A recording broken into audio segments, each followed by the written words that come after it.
नमस्कार दोस्तों। मैं आपका बहुत बहुत स्वागत करता हूं हमारे चैनल रहस्य गाथा पर। जैसा कि आप सब जानते हैं, हमने इस रोमांचक कहानी के एपिसोड 1, 2, 3, 4 और 5 पहले ही अपलोड कर दिए हैं, जिन्हें आप सब ने बहुत प्यार दिया। तो आज हम आगे बढ़ेंगे और इस कथा के एपिसोड 6 की शुरुआत करेंगे। आज का ये विश्लेषण कोई आम बात नहीं है, बल्कि ये ऐसा लगेगा जैसे आप साक्षात कोई पुरानी और दिव्य कहानी सुन रहे हों। तो चलिए बिना किसी देरी के शुरू करते हैं। अब जरा सोचिए, क्या होता है जब इस पूरे ब्रह्मांड के दो सबसे सुंदर रूप पहली बार आमने सामने आते हैं। ये कोई साधारण मुलाकात तो बिल्कुल नहीं है।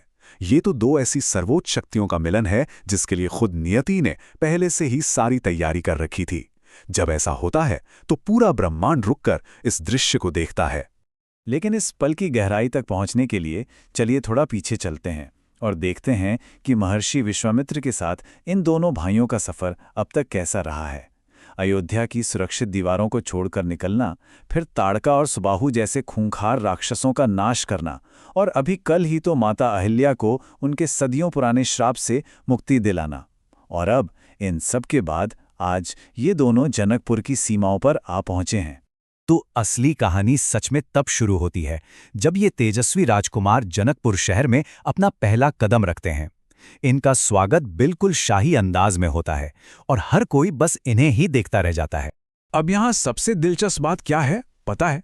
राजा जनक, जो खुद इतने बड़े ज्ञानी और वैरागी माने जाते हैं, वो भी इन दोनों भाइयों को देखकर अपने आप को रोक नहीं पाते।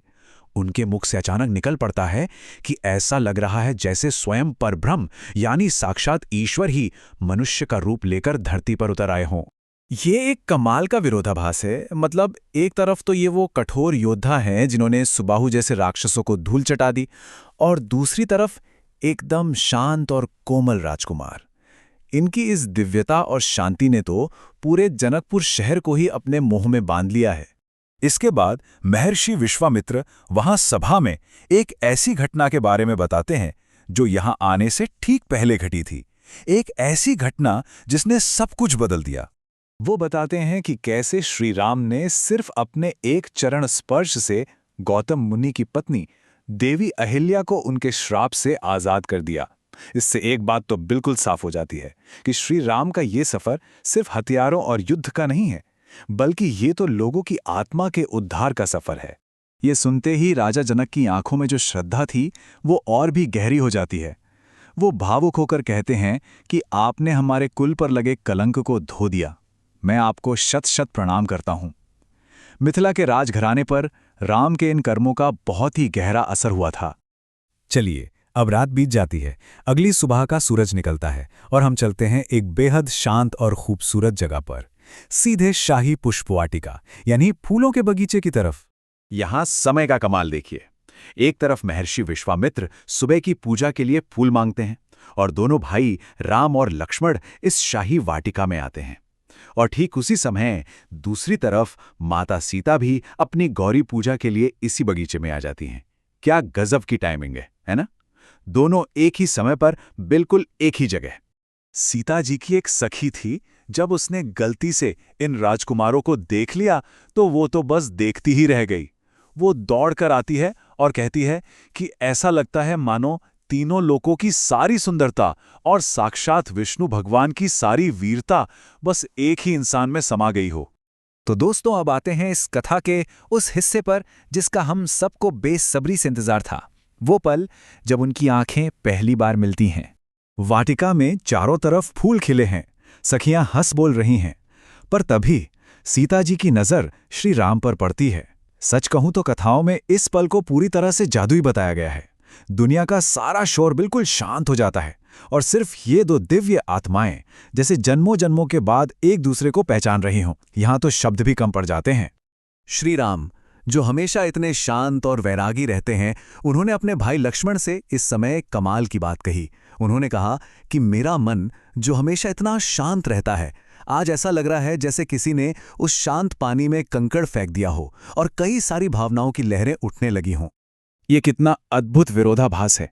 बाहर का बगीचा एकदम शांत है जहां सुबह की ठंडी हवा चल रही है, और दूसरी तरफ राम के मन के भीतर एक जबरदस्त पर बेहद खूबसूरत भावनाओं का तूफान चल रहा है। खैर, इस अद्भुत मिलन के बाद सीता जी बगीचे में बने मंदिर की तरफ आगे बढ़ जाती हैं ताकि वो अपनी आगे की पूजा पूरी कर सकें। उनके दिल में नई भावनाएं हैं, पर देवी के प्रति श्रद्धा पूरी है। वो अक्षत, दीप, धूप और निवेद्य अर्पित करके देवी गौरी की पूरी विधि विधान से पूजा करती हैं और सच्ची श्रद्धा के साथ ध्यान लगाती हैं, बस एक ही प्रार्थना लिए कि जो छवि उन्होंने अभी देखी है वही उन्हें जीवन साथी के रूप में मिले। और पता है वहां क्या चमत्कार होता है? देवी गौरी की मूर्ति जैसे सीता जी पर मुस्कुरा उठती है। मूर्ति के गले से अचानक एक माला टूटकर नीचे गिरती है। ये कोई छोटी बात नहीं थी, ये साक्षात देवताओं की तरफ से हरी झंडी थी, एक संपूर्ण आशीर्वाद। देवी गौरी ने उन्हें एक बहुत ही प्यारा वरदान दिया कि वो सांवले सलोने राजकुमार जिन्होंने तुम्हारा मन मोह लिया है ना, वही तुम्हारे स्वामी होंगे। बस ये आशीर्वाद सुनते ही सीता जी के हृदय को असीम शांति और खुशी मिल गई। तो इस तरह आज की हमारी ये कथा यहाँ आकर रुकती है। सीता जी एक खुशनुमा दिल के साथ महल वापस लौट आती हैं और उधर श्री राम भी उनकी उस छवि को चंद्रमा के जैसा निर्मल बता रहे हैं। ये एक ऐसी सुबह थी जिसने आगे के पूरे इतिहास की नींव रख दी। लेकिन अब सवाल ये उठता है, क्या श्री राम आने वाले स्वयंवर में उस अत्यंत भारी और विशाल शिव धनुष को उठा पाएंगे? क्या इन दोनों का ये दिव्य प्रेम अपनी मंजिल तक सच में पहुंच पाएगा? इस कहानी के आगे के रहस्य हम जल्द ही एपिसोड 7 में देखेंगे। अगर ये कहानी सुनकर आपको आनंद आया हो तो हमारे चैनल रहस्य गाथा की इस वीडियो को लाइक, कमेंट, सब्सक्राइब जरूर कीजिएगा ताकि अगले एपिसोड का नोटिफिकेशन आपको तुरंत मिल जाए। मिलते हैं